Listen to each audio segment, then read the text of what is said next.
Welcome to The Best Time to Plant a Tree, the podcast hosted by me, David Spears, South Australia's Minister for Environment and Water. In this great little episode, we have a chat with Natasha Davis, the Chief Executive of well-known South Australian environmental NGO Trees for Life. We explore the work of Trees for Life, we find out what makes Natasha tick, and get to understand a bit of her career and background and what led her to being the Chief Executive of this organisation. We also talk lots and lots about trees, Natasha's favourite trees, my favourite trees, the great benefit that trees provide in the face of a changing climate in their provision of habitat, shade and shelter. It is a great podcast and I hope you enjoy it.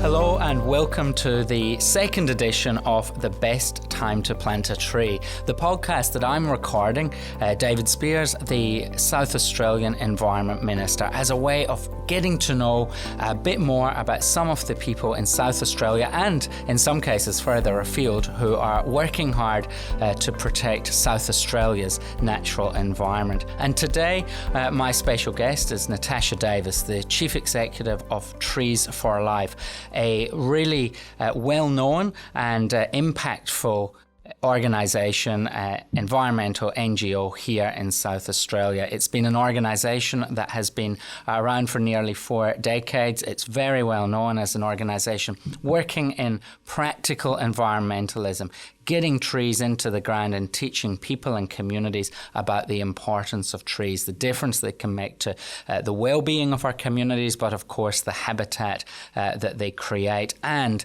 the climatic benefits that they can have as well when dealing with our changing climate. So Natasha Davis, welcome to our podcast. It's good to have you here. Thank you very much. It's my first podcast, so I'm very excited. Well, it's my second, so let's see how we go.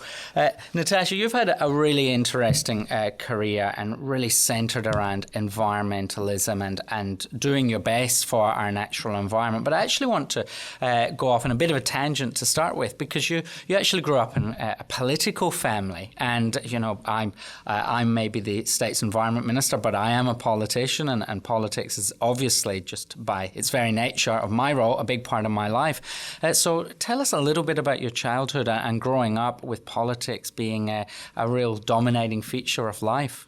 Well, I've never spoken about this publicly either, so that's very interesting. Yes, I grew up, my father was the member of Legislative Council for the Liberal Party, so that's the upper house of Parliament. He was elected in 1979 and served about 20 years, so I was 9 when he was first elected. And my mother and father separated when I was about 6. They were all involved in the Liberal Party. My mother ended up remarrying Dean Brown, who also served in the Tonkin government as a minister, and then he left politics for a while, and then he came back and was actually the Premier for some time, for about 4 years. So I did have politics all around me, and I did sell the odd ice cream at Liberal Party fundraisers.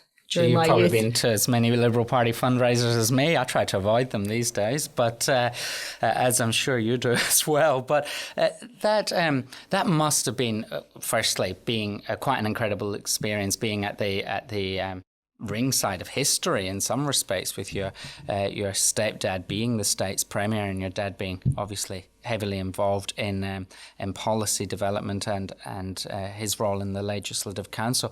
Did that shape your interest in the environment in any way whatsoever? Was that something that the politics of the environment, was that something that was discussed at home? I'm not sure how much that influenced my environmentalism. It's certainly both sides of my family always had deep love of nature. We'd have holidays on houseboats or in the Flinders Ranges, a little bit of camping and bushwalking and things. So there was certainly that element. And I guess I got experience of public life. By the time my stepfather was a premier, I was actually living in Canberra. So, and I can tell you a bit more about my journey as well. So I don't know that I had it certainly didn't explicitly make me think, yes, I'm going to go out and be a politician protecting the environment. That part of it wasn't. But I Did guess. you ever have any interest in running for politics, or did your exposure to it through your upbringing actually put you off altogether? Well, that's also an interesting question. So I did have a short involvement with politics. I don't know if you've heard about that during no, I the haven't, 1990s. so we can explore that as well. I was actually, but while both my father and stepfather were still in Parliament, I actually was a candidate for the Green Party in the ACT. Fantastic. So you'd have lots of experience to draw on. My colleagues campaign. My colleagues in the Liberal, and it's a very small, the Legislative Assembly is very small. It's like a local council. It is. Everyone knows everyone. Yes. We're actually all very friendly. I knew the then Chief Minister, Kate Carnell, very well. They all knew my Liberal Party roots. In fact, I was actually offered jobs by the Liberal Party. So I stood as a candidate. My prime purpose is our multi-seat electorates, Hare-Clark system, which is fantastic and really interesting. But I had a huge amount of respect for the lead candidate, Kerry Tucker. So I was really a support candidate and ended up working for her in the ACT Legislative Assembly for 3.5 years. My primary role was social policy and economics. So I had an economics degree, so I got thrown in the deep end. I learned a huge amount about so much, being a political advisor, and again, having that mix of sort of council type jurisdiction, which you have in that electorate, and then everything from health policy to, waste management. And we were actually the party that initiated energy ratings on houses at the point of sale. So that was one thing I worked on way back in the 90s, and it's still held up as quite a progressive piece of legislation. But I think my experience both there and also from my family's experience led me personally to think that it wasn't the right choice of career for me. I'm much more of a collaborator than a adversary type of person. So at this point, I haven't been tempted. Well, look, I wanted to just discuss that briefly because I think it's a fascinating insight. And we are products of our parents, but we're certainly not necessarily reflections of our parents, nor should we be. And we want to be our own individual people and characters within that. But it's still always interesting to discover where people come from and how that might have shaped them today. You have. You alluded to working for the Greens as a political advisor. You've obviously always had an interest in environmental protection and conservation. You mentioned your trips out into the bush and camping and hiking as someone growing up with your family who had an appreciation for nature. But there's one thing having an appreciation, which I think a lot of people would say, yeah, we like the environment, but taking a leap to making that your career and your mission in life, is there a point when you saw that becoming the direction you wanted to head in and you actually wanted to be involved in conservation as part of your profession? Yes, there definitely is a point. So I studied economics at Adelaide University and also Japanese. And at the end of my second year, I think it was second year of Japanese, and some of my friends from university went to Japan to experience the culture, practice our Japanese, etc. That was about 1990. So it was a boom time in the Japanese economy. And as a student of economics, it's all about economic growth and how to maximise growth, etc. And I must say, it really got me thinking, seeing that some of the damage to Japan's natural environment made me really start to question whether we had it all right with our economic system. And I came back, I did environmental economics for that year, and then I ended up moving to Canberra and doing some postgraduate studies in Asian studies, East Asian studies. And I got more and more interested in this sort of connection between our economic system and our natural environment.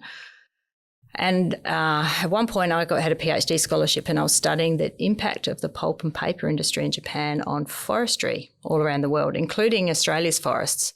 So that really got me to learn more about the forest protection movement. It was not that long ago. In fact, we're still clear felling forests in Australia, but it was very widespread.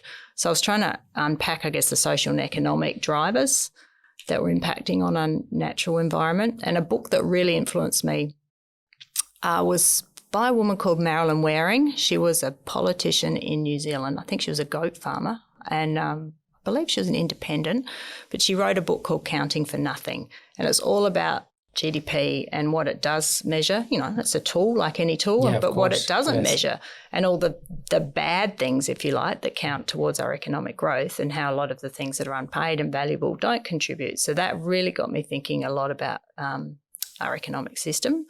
And I've always been a very big picture person with lots of interests, and I never really felt like the science was my journey to become an ecologist. Or I've always been interested in people and systems and governance and strategy and communications and all the things around what drives us as people, what drives systems to change, and how we can, work together, work effectively across all the different values and interests and things.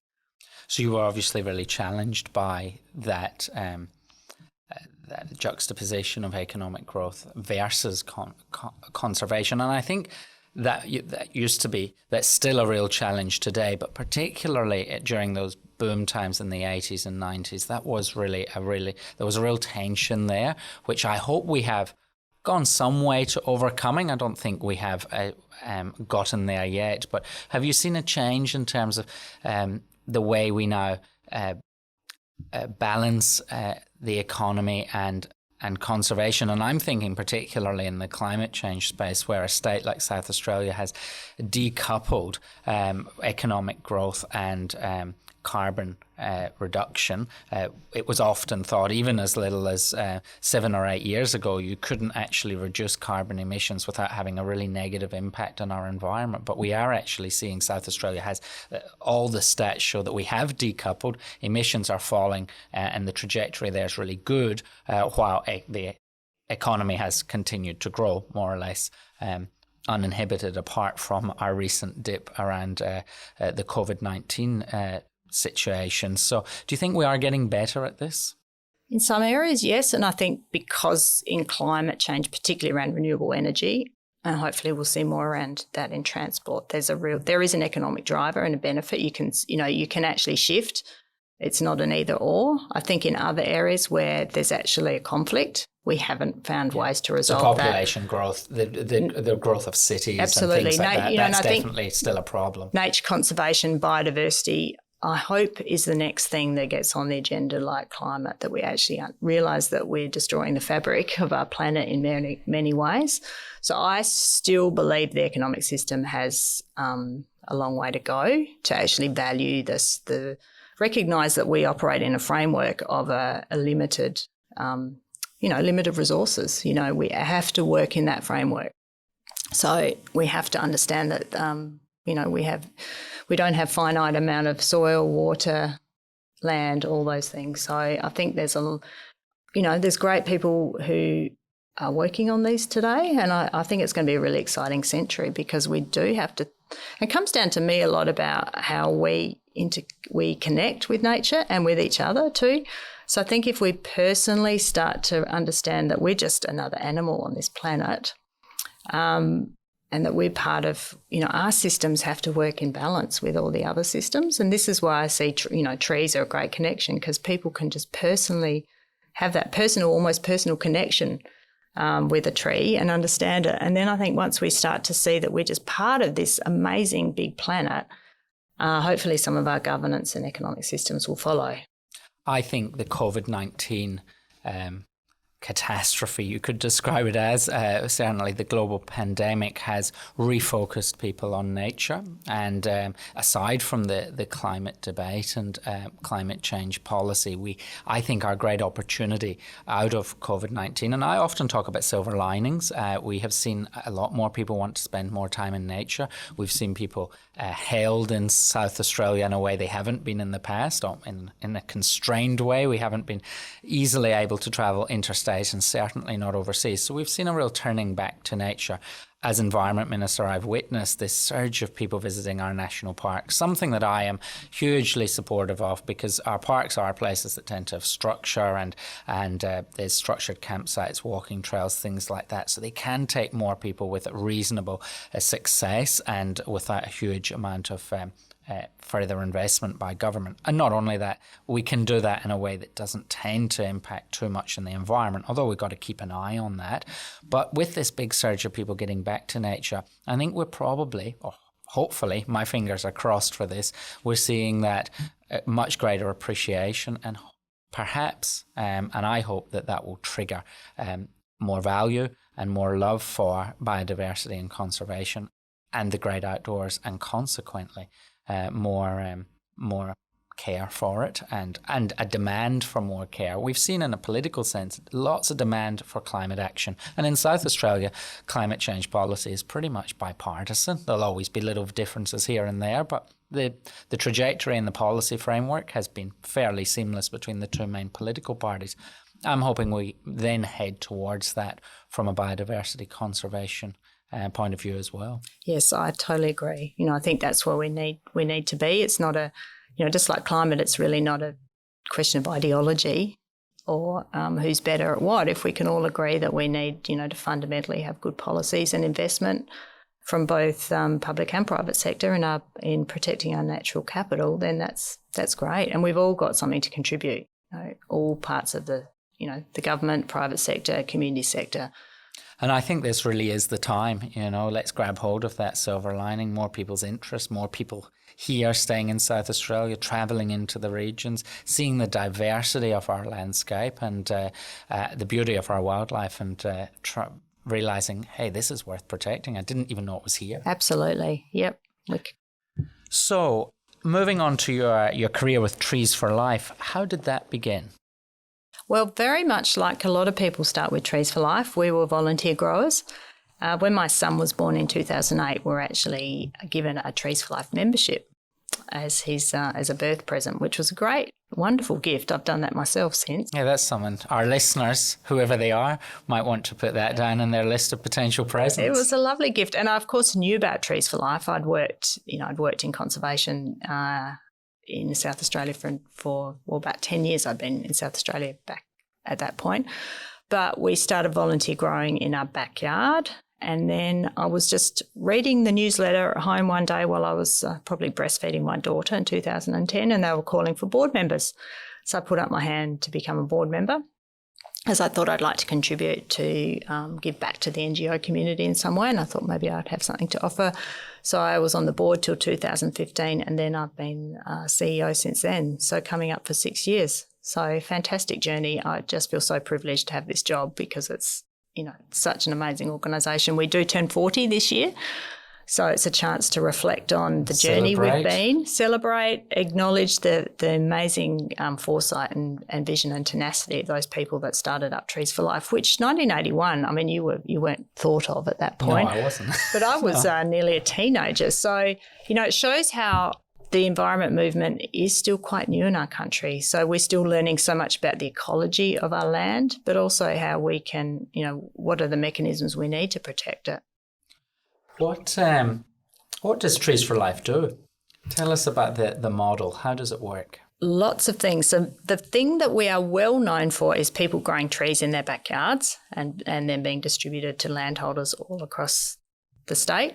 So that's how we started with a bunch of volunteers growing seedlings and then giving them away. We now ask people to contribute towards the cost of that. But since then, we've grown to encompass so many more things. Our biggest program is Bush for Life, which is about supporting and training people to go out in the bushland and to do what we call bush care, which is essentially pulling out the invasive plants so that the natives can regenerate on their own. So we have about 1,500 volunteers across South Australia, a large part of them in Adelaide and the extended sort of Mount Lofty Ranges, Fleurieu region. And that's a really good way. So often people think of trees and planting trees. That's often, the first point of call. And then, that's the fun bit. People like doing that. That's right. They like doing that. And then often if they've had a chance to do that, they sometimes want to learn more and experience the wider variety of things that we do, but also understand more about the native bushland. So you get to experience so much. We've got about 300 different bush care sites all across, mostly on council land, SA water land. We've got private heritage agreement sites and a huge diversity of environments and some really beautiful, often threatened species that make their homes in those places. So they're really special patches. So we do that. And we also have quite a few other projects up and around. We do large-scale revegetation with direct seeding. We have a nursery So we grow a wider range of plants, about 250 different natives. So we take project orders for that, and we have a bunch of fantastic volunteers down there.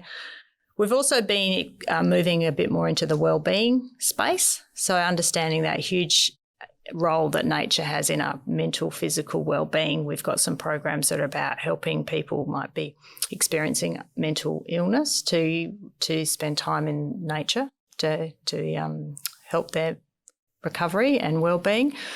And you know about the paddock tree project. Yes, which I do want to talk about in a bit more detail down the track, because that's really one of my favourite projects. So, yes, I guess a classic, and, you know, we understand that in certain landscapes, trees are absolutely fundamental, you know, the fundamental backbone of the ecology and habitat and everything. Yep. And one of the really exciting things is understanding that we can work in productive landscapes, just as, you know, we need areas that are just set aside for conservation, but we also need to be able to work in productive landscapes.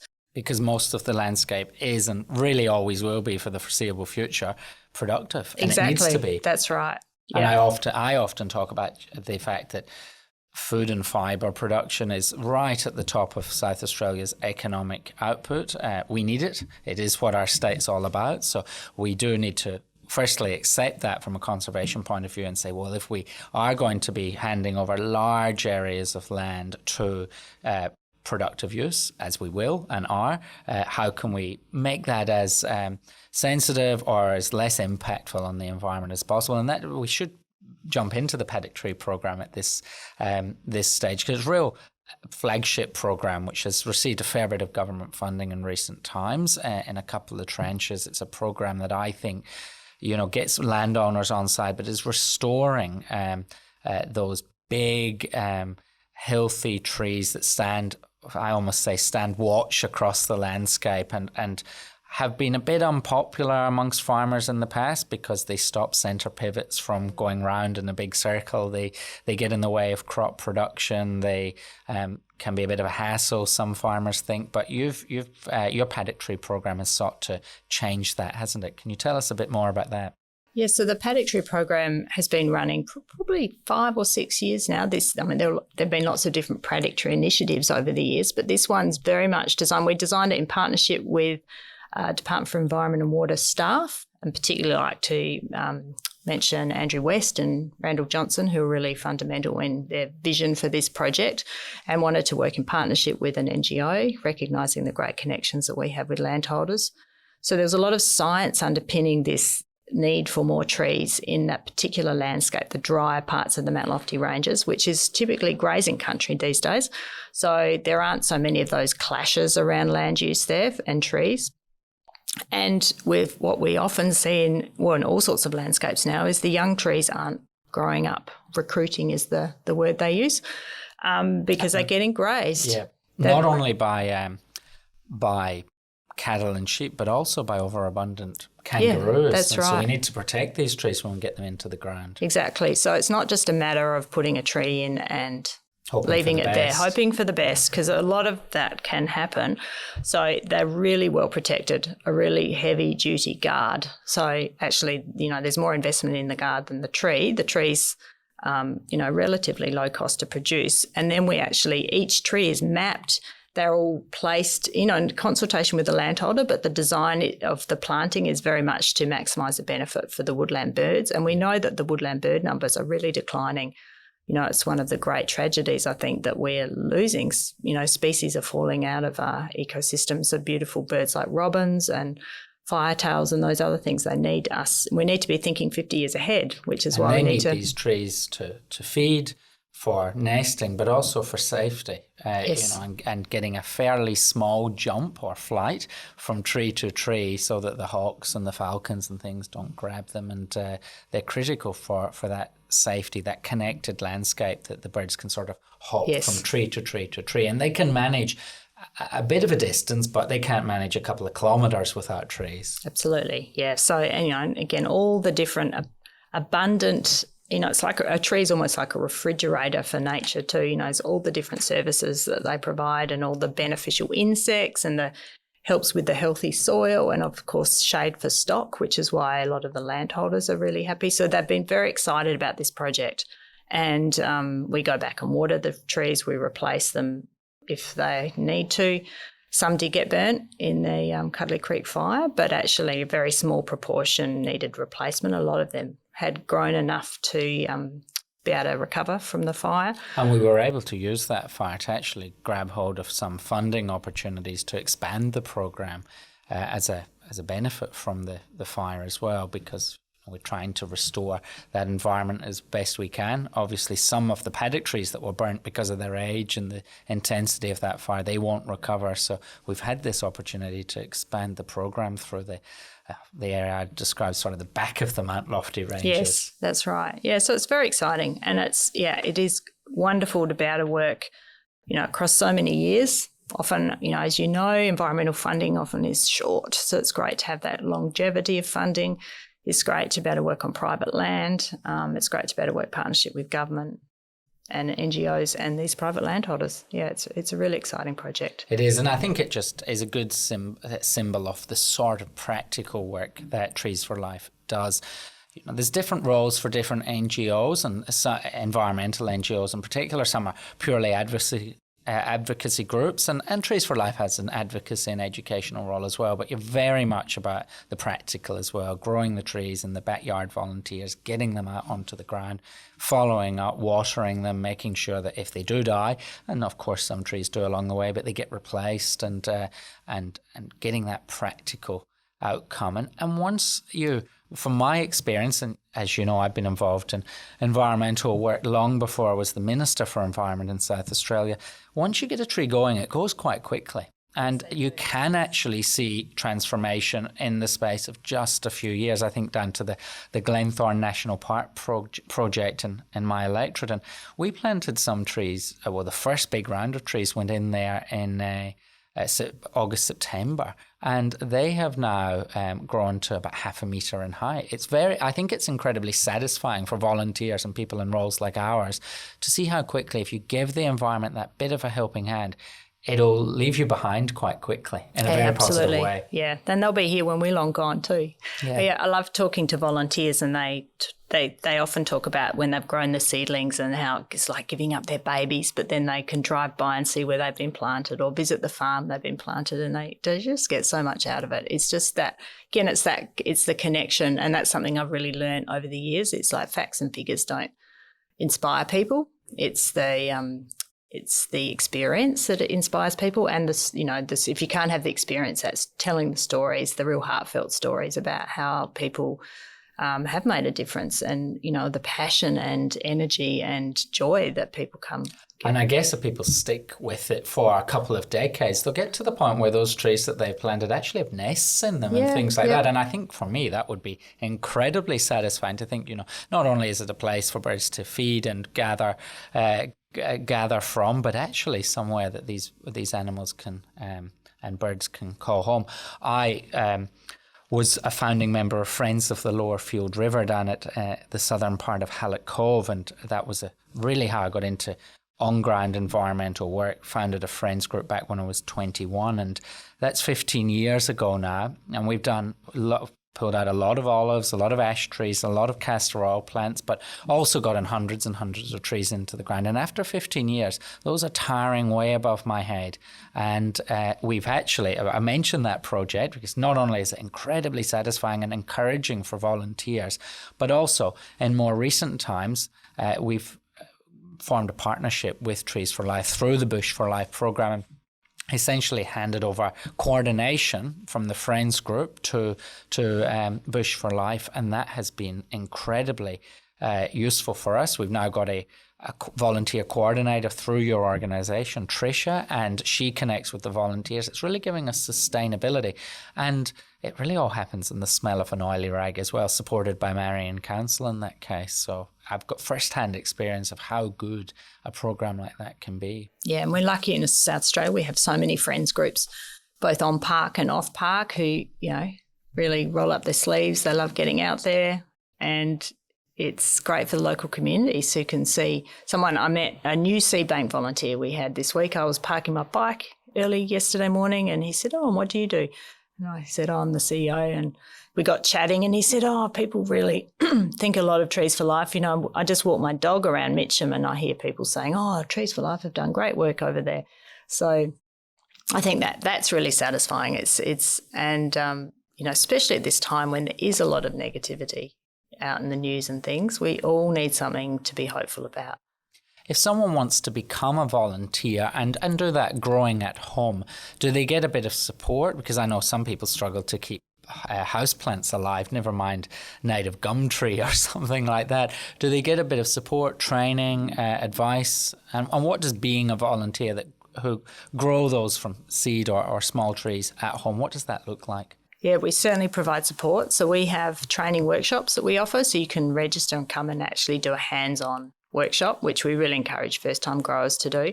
Last year, because of COVID, of course, we, like a lot of organisations, we challenged ourselves to do things a lot differently. And also we have a lot of regional growers. So we actually created videos with all the steps, which we've had in the past, but they needed to be refreshed. So you can watch it online as well, the whole step. And we have an excellent handbook, which is it's the actual, encyclopedia of, not that we have encyclopedias anymore, but, it's the Wikipedia of how to grow, propagate trees successfully. And we also have an on-call phone service. So you can ring us up, talk through. Say, my tree's wilting, that's right. What do I do? Talk through what to do. People send photos in. We offer seed replacement. And so if you've had a problem actually getting successful germination, we replace your seed for you too. So do you give people seeds, or do people collect themselves, or is it a combination of both? It's a combination. Mostly we supply the seed, so the landholder orders. We have an incredible seed collection network across South Australia, and we have a seed bank. We have a full-time seed bank manager who collects seed all around. I went out this year collecting seed. We'll have to get you out there one day. That's an experience. That would be great. And so we supply the seed, but some people prefer to bring their own seed because they've collected themselves. But generally, we supply the seed. And I hear anecdotally that there's real demand for trees now. We've got a lot of revegetation and fairly large-scale landscape-scale projects happening across the state. Can you keep up? So we are looking at, yes, we can. We've certainly got plenty of capacity. We're always happy to welcome new seed collectors out there. One of the things we've really been putting our attention to is what's the impact of climate change on our work, because it's getting harder to collect seed. So, as summers become hotter and drier or more unpredictable, you can imagine what it's like for the plants of putting out their seed. They're confused, and we've had whole years where there's just not been enough seed to collect. So something we're really thinking about is how do we make sure we can still continue to do revegetation in a warmer, drier climate. So we have to really think a bit differently about how we collect seed, how we make sure there's enough in the landscape. This came up after the fires in Kangaroo Island, for example. If you suddenly need a huge quantity of seed and that the main source of it's been burnt, what do you do? So we need to be thinking about all these things. And then in actually being successful with revegetation, we might need to think about, we obviously need more water, but what are other technologies or methods that we can use? And I guess our planting zones for certain trees moving. Exactly. And you might have to plant a certain tree in a different place. Now, it might still grow in South Australia, but the line might have moved exactly. in the map. Yep. I mean, you may have noticed that we're seeing a lot of stringy bark deaths in the Adelaide Hills. Yes. So we've just started a research project with actually a couple of landscape boards and University of Adelaide to look at why this is happening, and I guess first of all we have to really understand it better, and then think, well, if trees are a really important part of the Adelaide Hills, which they are, is what's the alternative if the stringy barks can't survive under a much warmer climate? What do we need to get in the ground, and exactly. what do we need to do now? Exactly. Because we don't want to be left saying we wish we'd done something. Exactly. The title of this podcast is The Best Time to Plant a Tree. It's of course a long time ago, but the second best time is now. That's right. What does now look like in 50 years' time? Because we need to plant for the future when we're dealing with very slow growing species, which all trees are, even though I mentioned a moment ago, they grow quickly. In the scheme of things, they still grow quite slowly. Yep. So there's all those sorts of challenges to consider. Moving away from the organisation for a moment and talking about trees in general, for me, trees are one of those great things. In the environment, I love birds of prey and I love trees. Okay. You know, those are my two things. I like everything else as well to an extent, but I just love standing back and looking at those big gum trees, particularly the paddock trees or those ones that have really been given a chance to grow and grow old and get to the point where there's big hollows and there's broken branches and there's areas of them peeling back through age, and that real beauty. Trees mean a huge amount to a lot of people, but from a well-being point of view, we touched on it earlier, but being able to walk through trees, look up at trees, the branches moving in the wind, and what benefit do you think trees just give society? Oh, it's immeasurable, I think is the answer. It's so important. I mean, yes, you can look at it purely from a ecological point of view. That I guess the backbone of so many ecosystems, providing the homes, the food, helping the soil, regulating the climate, all those things. You just can't imagine a world without trees. And we now know that trees communicate with each other. You know, they're this amazing living organism and provide, just so much. We've also talked a bit today about what trees bring, from a point of view of having good quality and healthy food and fibre and farms. You absolutely fundamentally need them there in the landscape. And I think that's where there's a huge shift. We did go from clearing landscapes back, especially after the war, to thinking, well, actually, we need a healthy landscape to grow healthy food. And then, in the cities and urban areas, we know why they're so important to keep us cool. We've all seen those maps with especially at night time. I was looking at one with Holdfast Bay the other day, and they're pointing out areas of urban infill which are so hot combined. And I can take you to the tree-lined streets in my electorate, Shoreham Road at South Brighton and Tucker Street in South Brighton. They're two of the nicest streets just because they got heaps of trees. That's right. All connecting to each other in the canopy. And in fact, some of the areas of my electorate further south are actually more tree-filled because they have been in place for 20 or 30 years now and haven't had any subdivision, Hallett Cove, Trott Park, Shido Park. But those tree-filled suburbs, they're cooler and they're so just nicer places to live. They really are. Yep, they certainly are. And I think we need probably more education around that. I often think, the big signs people put up around, roadworks and things, and maybe we could have signs reminding people that a street filled with trees is 4 degrees cooler or something. It really struck me the nighttime temperatures, how much the nighttime temperatures differ from a tree-lined street to a non-tree-lined street because the concrete absorbs the heat. Yes. So it just stays there. Not getting that chance to absorb in the same way with a tree canopy shading it.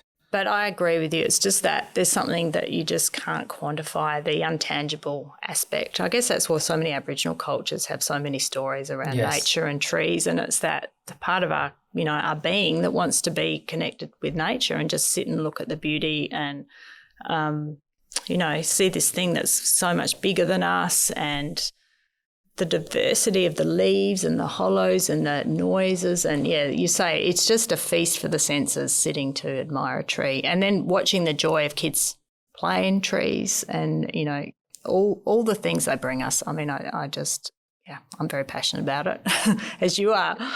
Fair enough. You're certainly entitled to be, because you probably get to see a lot more trees and think about the benefits in a much more focused way than perhaps many people do. Do you have a favourite tree? Because when I do have favourite trees, and a tree that strikes me, I remember it's in Scotland. It's a huge sycamore tree, and it's probably about 600 or 700 years old, and it's in the estate of a castle called Drumlandry Castle in southwest Scotland. It's one of the largest sycamore trees in the UK, and it's got a sign that tells you all about it, but you look at it and you just think, that tree's seen everything. And, I've got trees here. I'm this South Australia's Environment Minister. There's a tree in the Field River Valley that is an inspiration for our group, a river red gum. But I do think you are shaped from where you spend your formative years, and back there in Scotland, that's my tree. And I always go back and see it when I'm back over there. Do you have a favourite tree? That's a hard question. It is a hard question, and I have moved around a lot, and I thought about this a lot. So I do, in terms of the species of tree, I so many I love, and native and non-native. I absolutely adore river red gums. You say just the shape and the power and there's so much personality, and just looking at how they sort of reflect the landscape over the hundreds of years they've been alive, and you can see, wow, that branch that's gone there. My mum has got and stepdad have a couple of incredible red gums out the front of their place, and owls nest in there. This is in suburban Adelaide, so I think that is just incredible.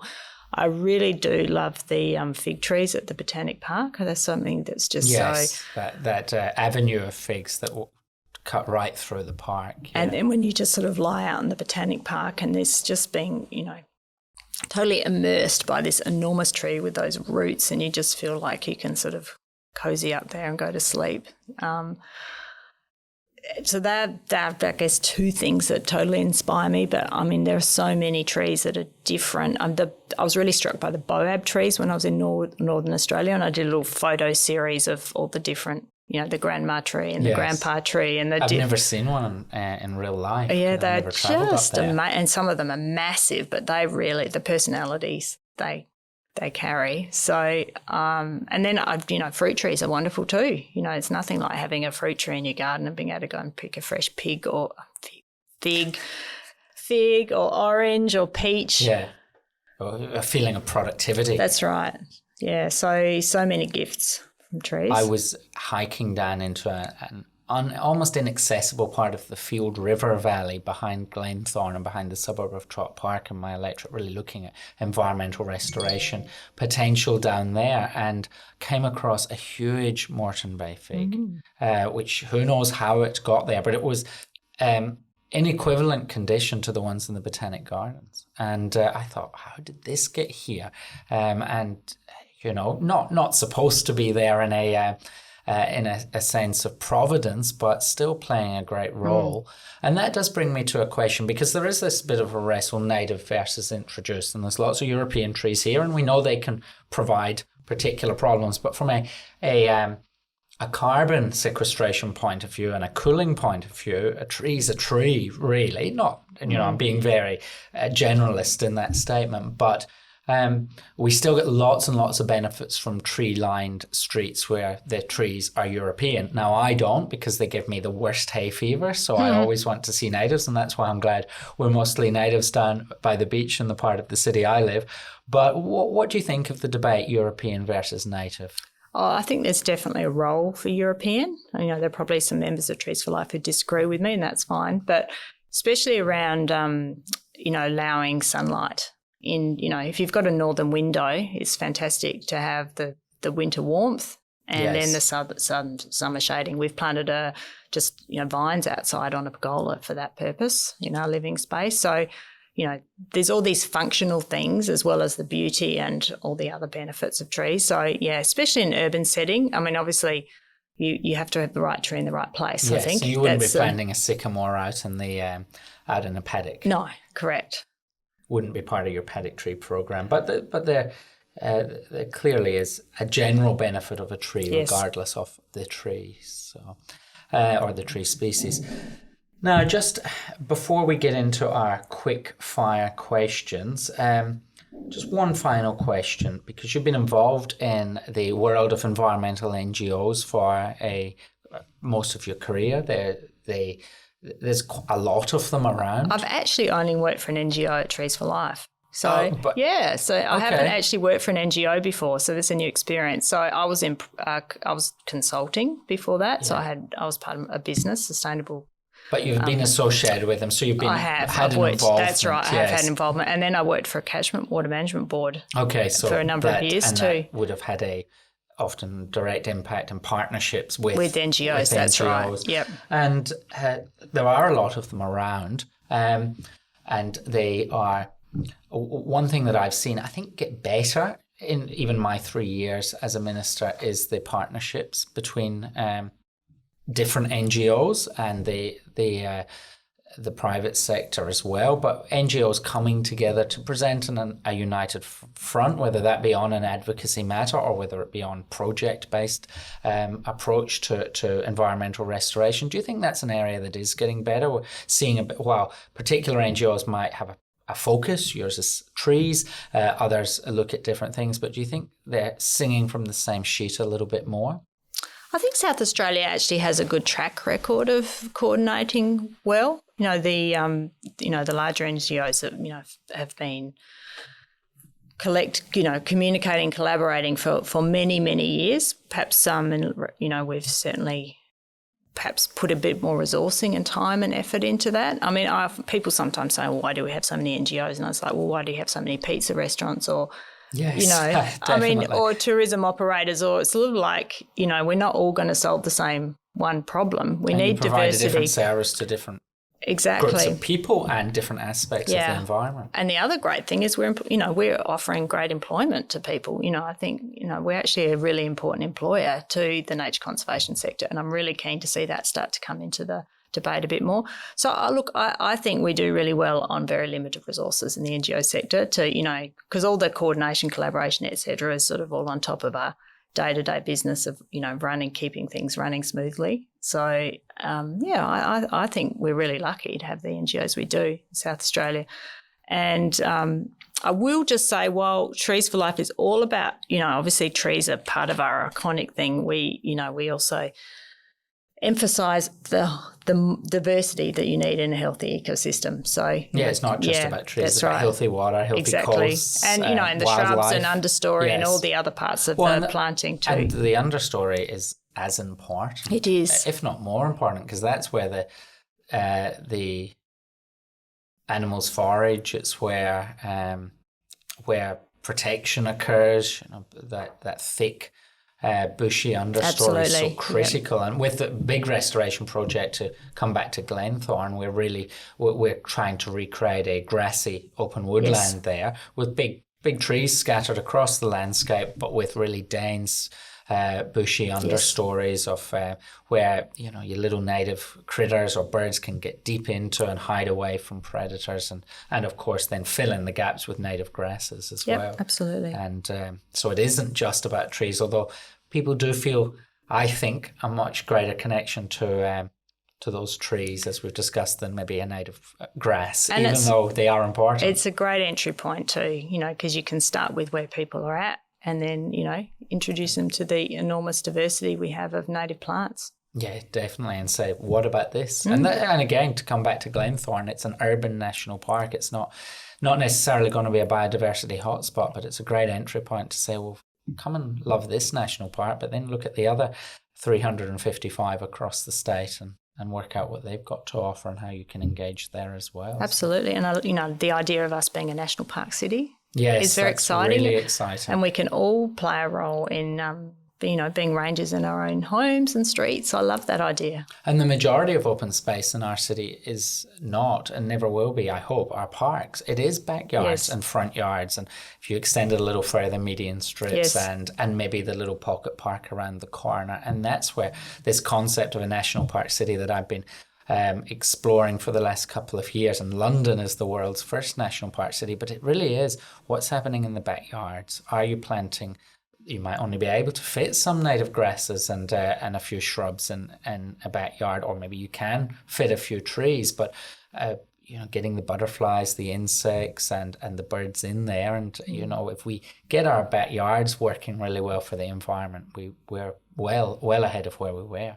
Do you have a backyard focus in Trees for Life? We certainly provide urban plants, and we've really been focusing on that more in recent years is and really teaching people more about how to use native plants to get the best out of their garden. So that, people want different features in their gardens. Some, people want beauty, obviously. They want companion plants. They want, particular screening, all those different features.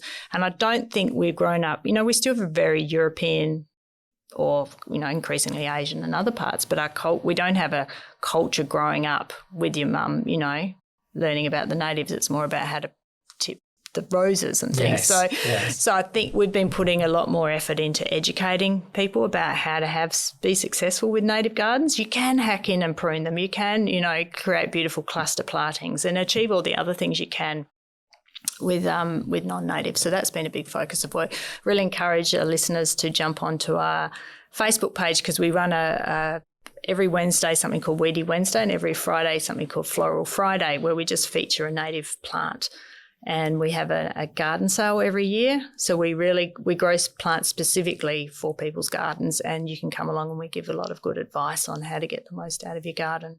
Oh, great. Well, we would encourage our listeners to get onto those social media platforms and follow Trees for Life, because Weedy Wednesday and Floral Friday sound very interesting. If I wasn't scared off Facebook by trolls, I would do that too. Look, we're going to wind up shortly, but I've got a quick 5 questions for you. So just short answer. Okay. It doesn't need to be a single word. I've already covered one of them, which was what was your favourite tree in a specific term. But and we talked about the figs and the botanic gardens and the like. But do you have a favourite species of tree? I'll go the river red gum. Yep, the Eucalyptus comadulensis. It's just the fact that this thing so enormous grows from the tiniest little speck. The seeds are so tiny. And just the diversity of which and the shapes they take. I just find it, as you say, it's just, I feel awed in awe of those. So insignificant, and they're all across so many different landscapes in South Australia too. So they're so iconic for me. And they come right through the city. And I mentioned the Field River. When we started Friends of the Lower Field River, there was one river red gum. Just one had been left uncleared for whatever reason. It's sort of near the back of the cliffs that are to one side of the river. And it has been our inspiration, because we've now planted several hundred more, but with the aim that we point to that it's as if it was left standing watch until we would come along and try to get that cleared environment, those empty paddocks that were left behind when Hallett-Cole was developed. We would get them back on track, and it's been waiting to see that happening. And it's almost like it's what. It is an old tree, it is shedding limbs, and who knows how long it'll be around for, but it can do whatever it does now with the confidence more are coming. That's a great story. Next question. Do you remember the first time you planted a tree?